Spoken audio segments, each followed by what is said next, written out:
선교사의 열정과 도전. 마태복음 28장 19절 20절. 그러므로 너희는 가서 모든 민족을 제자로 삼아 가르쳐 지키게 하라. 예수 그리스도는 가서 영혼을 구하라고 말씀하지 않고 영혼 구원은 하나님의 초자연적인 사역입니다. 가서 가르치라고 하셨습니다. 곧 모든 족속으로 제자를 삼으라는 말씀이지요. 이때 당신 자신이 먼저 제자가 되지 않으면 당신은 다른 사람들을 제자로 만들 수 없습니다. 예수님의 제자들이 첫 번째 선교 사역을 마치고 돌아왔을 때 그들은 악령들이 그들에게 순복하는 것을 보고 기쁨으로 가득 찼습니다. 이때 예수님께서 사역이 성공했다고 기뻐하지 말라. 가장 큰 기쁨은 너희들이 나와 바른 관계를 맺는 것이어야 한다고 말씀하셨습니다. 선교에서 가장 중요한 요소는 하나님의 부르심에 충성하는 것입니다. 주님의 단 한 가지 목적은 모든 사람들을 예수님의 제자로 만드는 것입니다. 유감스럽게도 영혼을 향한 열정을 가진 자들 중에는 하나님으로부터 온 열정이 아니라 자신과 같은 관점을 갖도록 사람들을 회심자로 만들겠다는 욕망에서 온 열정도 있습니다. 선교사에게 가장 큰 도전은 사람이 구원받기 어렵다거나 신앙을 버리는 자들을 다시 돌아오게 하기가 어렵다거나 무관심과 냉담이 너무 깊다든지 하는 것이 아니라 자신이 예수 그리스도와의 인격적 관계를 끊임없이 유지하느냐 하는 것입니다. 내가 능히 이 일을 할 줄로 믿느냐라고 주님은 계속 물으십니다.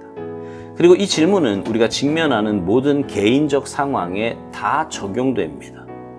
한 가지 위대한 도전은 나는 나의 부활하신 주님을 아는가 하는 것입니다. 주님의 내재하시는 성령의 능력을 아십니까?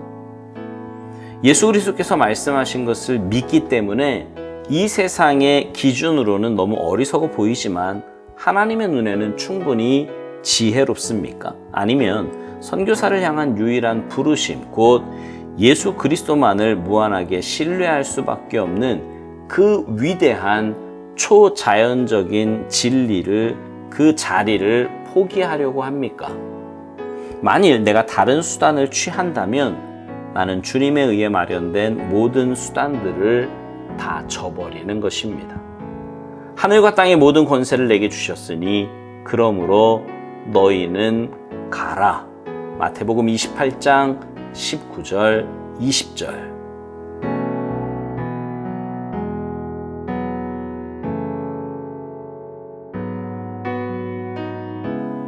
우리 교회에는요, 셀이라고 하는 소그룹 모임이 있습니다.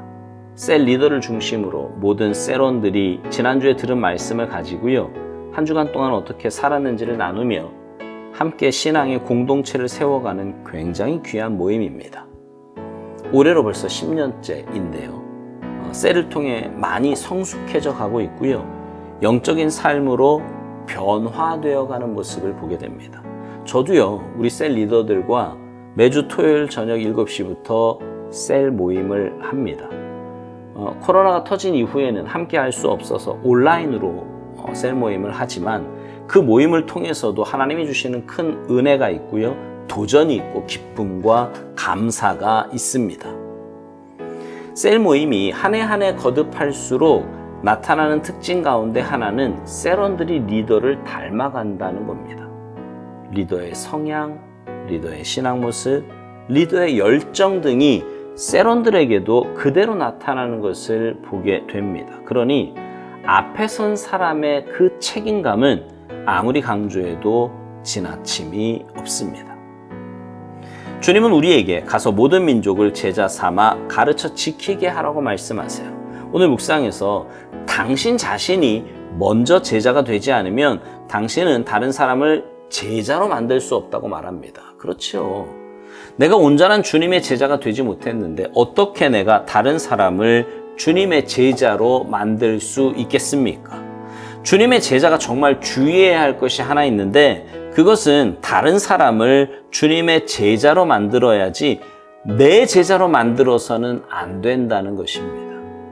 실제로 교회에서 보면 뭔가 열심히 하는 것 같은데 그리고 다른 사람과의 관계도 좋은 것 같은데 주님의 제자가 아닌 자기 말을 잘 듣는 자기 제자를 만드는 경우들을 간혹 보게 됩니다. 이 부분에 대해서요, 오늘 묵상해 보면 이런 말이 있어요. 유감스럽게도 영혼을 향한 열정을 가진 자들 중에는 하나님으로부터 온 열정이 아니라 자신과 같은 관점을 갖도록 사람들을 회심자로 만들겠다는 욕망에서 온 열정도 있다고요. 그러니까 이게 말도 안 되는 것 같잖아요. 하지만 교회 안에서 실제로 일어나고 있는 안타까운 일입니다. 앞에 선 자나 따라가는 자나 이거 함께 망하는 길이 있거든요. 그런 데도 있어요.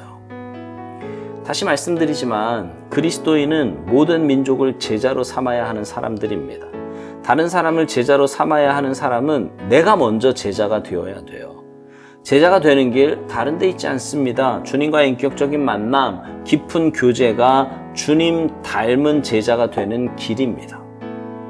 이것에 대해 오늘 묵상에서는 이런 말을 합니다. 선교사에게 가장 큰 도전은 사람이 구원받기 어렵다거나 또 신앙을 버리는 자들을 다시 돌아오게 하기가 어렵다거나 무관심과 냉담이 너무 깊다든지 하는 게 아니라 자신이 예수 그리스도와의 인격적 관계를 끊임없이 유지하느냐 하는 거라고요. 그러니까 선교사에게, 사역자에게 있어서 가장 중요한 것은 눈에 보이는 일이 아니라 주님과의 관계라는 말이에요. 또 이게 제일 어렵다는 말입니다. 주님과의 관계가 바로 되어야 주님을 닮아갈 수 있고 주님 닮은 참된 주님의 제자가 되어야 주님 닮은 제자를 양육할 수 있기 때문에 그래요. 여러분은 어떠세요? 여러분은 1년에 몇 명의 제자를 양육하십니까? 만약 한 명도 하지 못한다면 그 원인이 뭐라고 생각하세요? 혹시 내가 주님과의 관계가 소홀하기 때문이 아닐까요? 바꿔 말하면 내가 주님 닮은 제자가 되지 못하기 때문에 제자 양육하는 일이 어려운 일 아니냐 하는 말입니다. 여러분 그거 아세요? 우리가 주님 닮은 제자가 되면 내 힘으로가 아니라 주님 주신 능력으로 살게 됩니다. 그래서 주님께서 내게 맡겨주신 사명들을 감당할 때 능히 감당할 수 있는 것도 주님이 주시는 그 능력으로 일하게 되기 때문이에요. 오늘 묵상에서 이런 질문들로 우리에게 도전합니다. 주님의 내재하시는 성령의 능력을 아십니까? 예수 그리스도께서 말씀하신 것을 믿기 때문에 이 세상의 기준으로는 너무 어리석어 보이지만 하나님의 눈에는 충분히 지혜롭습니까? 아니면 선교사를 향한 유일한 부르심, 곧 예수 그리스도만을 무한하게 신뢰할 수밖에 없는 그 위대한 초자연적 진리를 포기하려고 합니까? 주님의 제자로 산다는 것은 주님과의 교제를 통해 주님 닮아가는 거고요. 그런 삶은 인간적이고 세상적인 눈으로 볼 때는 정말 아무것도 아닌 것 같지만 주님의 능력으로 살아가는 너무나 복되고 아름다운 삶입니다. 그리고 그렇게 산다면 당연히 우리의 삶에는요, 주님 기뻐하시는 아름다운 열매들, 다시 말해 주님 닮은 제자를 양육할 수 있는 은혜를 맛보게 되는 것입니다. 사랑하는 성도 여러분, 여러분은 뭐에 집중하며 사세요? 눈에 보이는 일입니까? 아니면 주님과의 관계입니까? 나를 위한 삶입니까? 아니면 주님을 위한 삶입니까? 바라기는 여러분 모두의 삶이 주님과 온전한 교제를 통해 주님 닮아가는 참된 주님의 제자들이 모두 되시기 바랍니다. 그래서 참된 주님의 제자로 주님 주시는 열정과 마음으로 영혼을 구원하여 제자 삼는 일에 귀하게 쓰임받는 아름답고 복된 삶이 되시기를 주님의 이름으로 축복합니다. 아멘.